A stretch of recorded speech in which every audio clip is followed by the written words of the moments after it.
Patan anti corruption બ્યુરોએ આજે 16 November 2025ના રોજ પાટણ જિલ્લાના સમી ખાતે આવેલી યુજીવીસીએલની કચેરીમાં ટ્રેપ ગોઠવી હતી। આ કાર્યવાહીમાં યુજીવીસીએલના જુનિયર એન્જિનિયર ચિંતનકુમાર શૈલેષભાઈ પટેલે 50,000ની લાંચ સ્વીકારતા રંગે હાથ ઝડપી પાડવામાં આવ્યો હતો। ચિંતનકુમાર પટેલ જે વર્ગ 2ના અધિકારી છે અને મૂળ વડોદરાના સાનિધ્ય પાર્ક વાઘોડિયા રોડના રહેવાસી છે।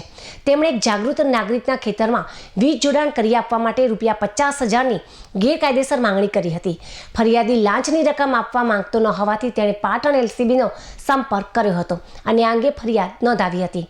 આ ફરિયાદના આધારે એલસીબીની ટીમે યુજીવીસીએલ કચેરી સમી ખાતે છટકાનું આયોજન કર્યું હતું।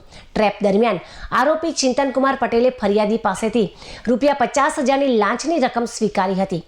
એસીબીની ટીમે તુરંત કાર્યવાહી કરીને લાંચની રકમ સાથે આરોપીને પકડી પાડ્યો હતો। આ સફળ trap PI એમજે Chaudhary ACB post Patan દ્વારા કરવામાં આવી હતી। એસીબીએ હાલમાં અપેક્ષિત અધિકારીને ડિટેઇન કરીને તેની સામે કાયદેસરની કાર્યવાહી શરૂ કરી દીધી છે।